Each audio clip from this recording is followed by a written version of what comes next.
उत्तर प्रदेश में शिक्षक भर्ती की तैयारी करने वाले सभी साथियों का स्वागत करता है द मास्टर, आपका अपना यूट्यूब चैनल।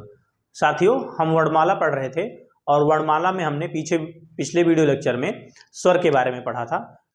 आज के वीडियो लेक्चर में हम चर्चा करते हैं व्यंजन के बारे में। तो सबसे पहली चीज जो होती है व्यंजन में, वो होती है कि व्यंजन कहते किसे हैं। तो ऐसे वर्ण जो किसी स्वर की सहायता से बोले जाते हैं उनको कहा जाता है व्यंजन। बिना स्वर के हम जो है व्यंजन का उच्चारण नहीं कर सकते हैं। उदाहरण के लिए हम देख लेते हैं, जैसे हमारा जो है वर्ण है का। तो जब हम का उच्चारण कर रहे हैं तो का के उच्चारण में आखिरी में आ रहा है, तो इसको जब हम तोड़ेंगे तो ये होगा का प्लस आ। ये तो बिना हम स्वर को उच्चारण किए, मतलब बिना हम किस स्वर का उच्चारण किए जो है व्यंजन का उच्चारण नहीं कर सकते। या फिर आप इसको ऐसे समझ लीजिए कि बिना स्वर के व्यंजन का उच्चारण करना जो है वो संभव नहीं है। अब बात करते हैं कि व्यंजन होते कितने हैं। देखिए, दो तरीके से आपके परीक्षा में व्यंजन से प्रश्न पूछे जाते हैं कि व्यंजन की संख्या होती कितनी है। पहला जो सवाल पूछा जाता है, पहला जो क्वेश्चन पूछा जाता है वो ये पूछा जाता है कि हिंदी वर्णमाला में व्यंजन की कुल संख्या कितनी है। और दूसरा प्रश्न आपसे पूछा जाता है कि हिंदी वर्णमाला में मूल व्यंजन कितने हैं।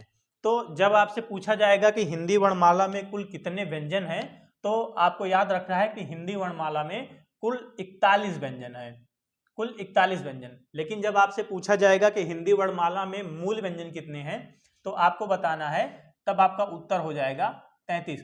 ये दोनों चीजें याद रखिएगा, एक शब्द का हेर फेर है केवल।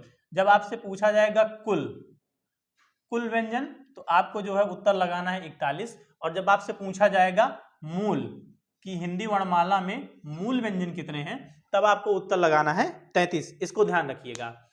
चलिए आगे बढ़ते हैं और देखते हैं व्यंजन का वर्गीकरण कैसे किया गया है। तो सबसे पहले जो आते हैं वो आते हैं स्पर्श व्यंजन।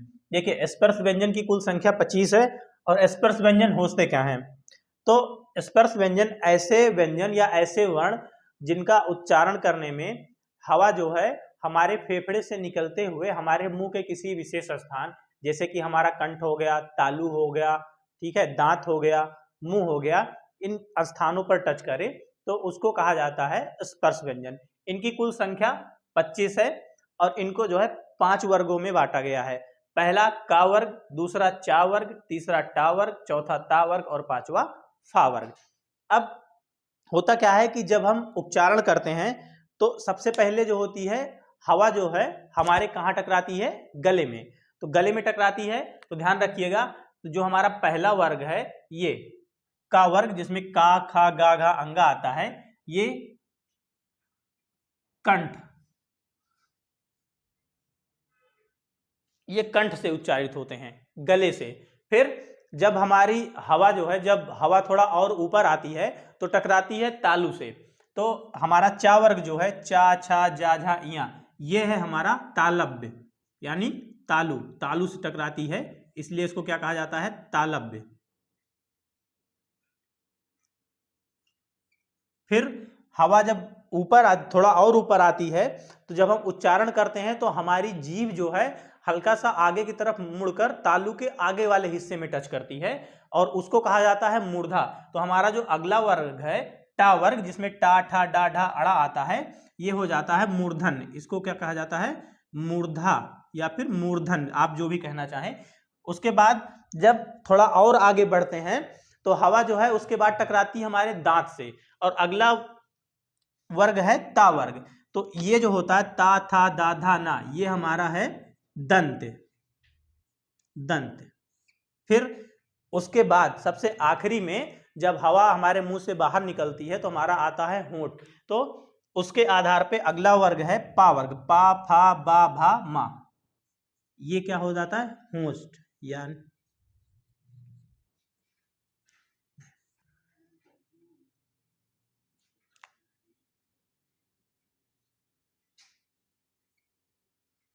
देखिए, अब हमारे प्रश्न पूछे कैसे जाते हैं। स्पर्श व्यंजन से हमारा जो प्रश्न पूछा जाता है वो आपको जो है दे दिए जाएंगे, इसमें से जो है 4 वर्ण आपको लिख के दे दिए जाएंगे और बताएंगे, और क्वेश्चन पूछेगा आपसे कि बताइए इसमें से कौन सा वर्ण है जो कंठ से उच्चारित होता है, या फिर कौन सा वर्ण है जो तालव्य है या मूर्धन्य है या जो है होष्ठ है या दंत है। पहला क्वेश्चन आपसे इस स्पर्श व्यंजन से यही पूछा जाता है कि इनका उच्चारण स्थान पूछ लिया जाता है कि बताइए जो दिया गया वर्ण है, या इसमें कोई एक वर्ण दे देगा और बताइए, कहेगा कि इसका उच्चारण स्थान बताओ। आपको जो है 4 ऑप्शन दे दिए जाएंगे, उसमें से कोई एक ऑप्शन आपका जो होगा वो सही होगा। फिर आगे बढ़ते हैं स्पर्श व्यंजन में। देखिए स्पर्श व्यंजन को भी 2 तरीके से बांटा गया है, एक है घोषत्व के आधार पे और दूसरा है प्राणत्व के आधार पे। मतलब सबसे पहला है घोषत्व के आधार पे। घोषत्व के आधार पे मतलब जब हम इन व्यंजनों का उच्चारण करते हैं तो हमारी जो है स्वर तंत्रियों में कंपन होता है, ठीक है, उसके आधार पे। और दूसरा बांटा गया है प्राणत्व के आधार पे, मतलब प्राण मतलब हवा, कि मतलब जब हम इन व्यंजन का उच्चारण कर रहे हैं तो हमारे मुंह से कितनी हवा निकल रही है। तो घोषत्व के आधार पे भी इनको 2 भाग में बांटा गया है। पहला है अघोष व्यंजन और दूसरा है सघोष व्यंजन। अघोष व्यंजन वे व्यंजन होते हैं जिनके उच्चारण जब हम करते हैं तो हमारे स्वर तंत्रियों में कोई कंपन नहीं होता है, हम आराम से उनको बोल ले जाते हैं। और सघोष व्यंजन वे होते हैं जिनका उच्चारण हम करते हैं तो हमारे स्वर तंत्रियों में कंपन होता है। फिर अगला जो इनका आधार है बांटने का वो है अल्प प्राण और महाप्राण। यानी कि प्राणत्व के आधार पे जब हम बोल रहे हैं तो हमारे मुंह से कितनी हवा निकल रही है, इसके आधार पे 2 भाग में बांटा गया है, एक अल्प प्राण और दूसरा महाप्राण। अल्प प्राण यानी कि जब हम इनका उच्चारण कर रहे हैं तो हमारे मुंह से कम हवा निकल रही है, और महाप्राण यानी जब हम इनका उच्चारण कर रहे हैं तो हमारे मुंह से ज्यादा हवा निकल रही है। तो चलिए देखते हैं इसमें से कौन कौन से व्यंजन सघोष हैं, अघोष हैं और अल्प प्राण महाप्राण हैं। तो सबसे पहले हम बात करते हैं घोषत्व के आधार पे। तो हमारे जो ये वर्ग दिया गया है का वर्ग, चा वर्ग, टा वर्ग, ता वर्ग और पा वर्ग, इसका जो पहला और दूसरा व्यंजन है, हर वर्ग का पहला और दूसरा व्यंजन ये होंगे अघोष, ये और ये।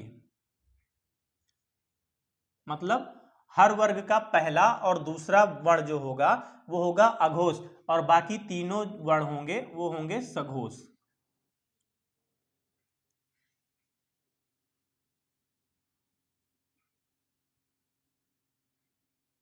यानी कि अगर हम बात करें का और खा की तो ये अघोष होंगे, चा छा अघोष, टा और ठा अघोष, ता और था अघोष, पा और फा अघोष।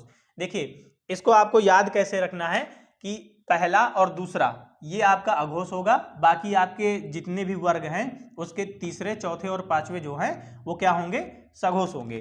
तो इसको ऐसे याद कर लीजिए आप, अघोष पहला, दूसरा और सघोष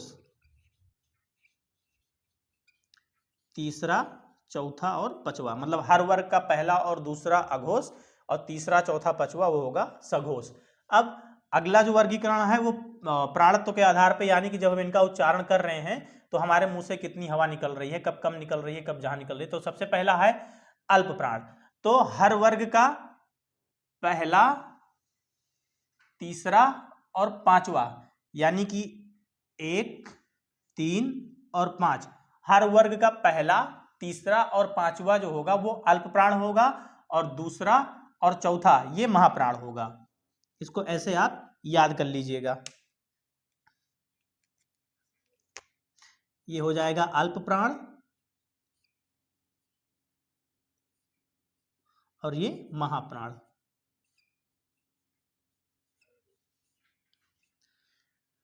तो ये हो गया हमारा स्पर्श व्यंजन। हमारे स्पर्श व्यंजन से क्या क्या क्वेश्चन पूछे जा सकते हैं एक बार हम आपसे फिर से बता दे रहे हैं।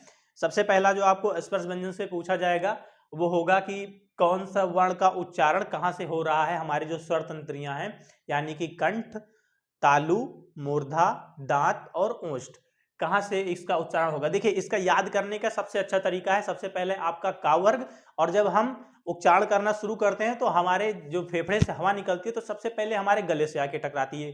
तो हमारे सबसे पहले गले से आके टकराती है और हमारा सबसे पहला वर्ग क्या है, का वर्ग। तो का वर्ग जो है, का वर्ग में जितने आएंगे वो सभी जो है वो कंठ से उच्चारित होंगे। फिर उसके ऊपर जब हम बढ़ते हैं तो हमारी हवा जो हवा है टकराती है तालु से, यानी कि चा वर्ग जो होगा, अगला वर्ग क्या है, चा वर्ग, तो चा वर्ग हमारा जो होगा वो तालव्य होगा। उसके बाद जब हवा थोड़ा और ऊपर आती है तो टकराती है मूर्धा से, यानी जब जीभ हमारी हल्का सा ऊपर मुड़कर ऊपर की तरफ तालव्य के अगले वाले हिस्से में टच करती है, तालु के अगले वाले हिस्से में टच करती है, तो वो होता है टा वर्ग।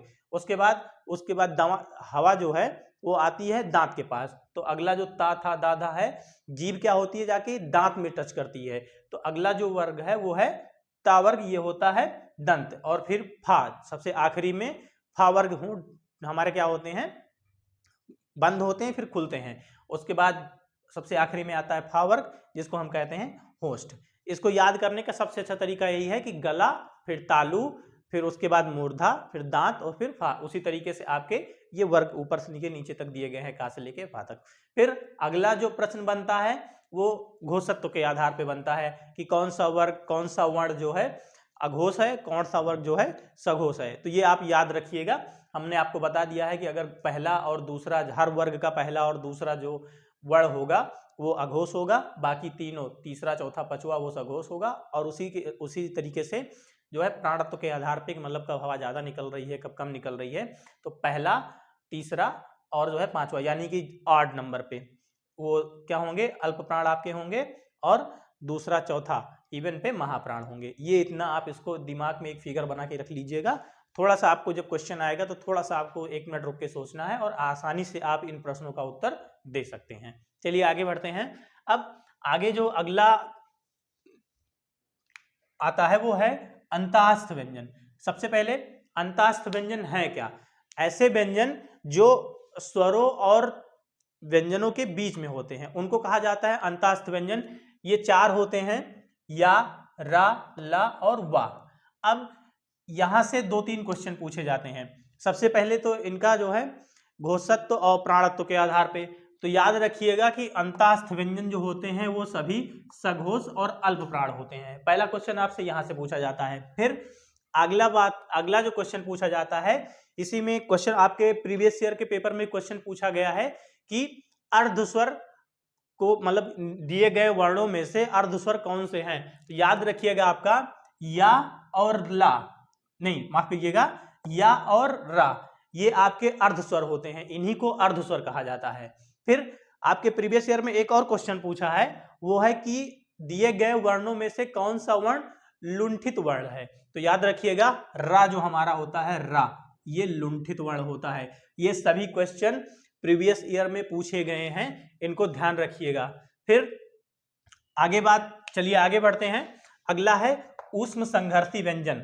देखिए ऊष्म संघर्षी व्यंजन किसे कहते हैं, ऊष्म संघर्षी व्यंजन यानी कि ऐसे व्यंजन जिनका उच्चारण करते समय हवा जो है हमारे जो स्वर तंत्रियां हैं किसी न किसी से रगड़ खाते हुए निकले, यानी कि जब हवा जो है मुंह से हमारे बाहर निकले तो हमको थोड़ा गर्माहट का जो है एहसास हो, इसीलिए इनका नाम भी ऊष्म संघर्षी रखा गया है। ये कितने हैं, ये भी 4 हैं, बड़ा सा, खष्टी सा, छोटा सा और हा। ये अब इसको भी याद रखिएगा, ये सभी जो है अघोष अल्प प्राण है, यानी कि जो सा है आपके तीनों सा, बड़ा सा, खष्टी सा और छोटा सा, ये सभी क्या है अघोष अल्प प्राण है। और हा ये क्या है सघोष महाप्राण है। आप उच्चारण करके भी देख सकते हैं, जैसे बड़ा सा और सा, इनका जब उच्चारण करेंगे तो ये क्या है अघोष अल्प प्राण, मतलब इनके बोलने में हवा हमारे मुंह से कम निकल रही है, ठीक है। और हा इसको जब हम बोल रहे हैं तो हवा हमारे मुंह से क्या निकल रही है, ज्यादा निकल रही है, इसीलिए क्या है ये सघोष महाप्राण है। चलिए आगे बढ़ते हैं। अगला जो व्यंजन है हमारा वो है संयुक्त व्यंजन। संयुक्त व्यंजन, सबसे पहले संयुक्त व्यंजन कहते किसे हैं, ऐसे व्यंजन जो 2 या 2 से अधिक व्यंजनों के मेल से बनते हैं उन्हें कहा जाता है संयुक्त व्यंजन। इनकी संख्या हिंदी वर्णमाला में 4 है। कौन कौन से हैं ये, छा, त्रा, ज्ञा और स्रा, ये 4 व्यंजन हैं जो संयुक्त व्यंजन की कैटेगरी में आते हैं। पहला सवाल आपसे यही पूछा जाता है आपके पेपर में कि बताइए दिए गए व्यंजनों में से कौन सा संयुक्त व्यंजन है। इसी चारों में से आपका एक दे दिया जाएगा ऑप्शन में, बाकी 3 आपके इनमें से दे दिए जाएंगे, आपको देखना रहेगा कि कौन सा संयुक्त व्यंजन है।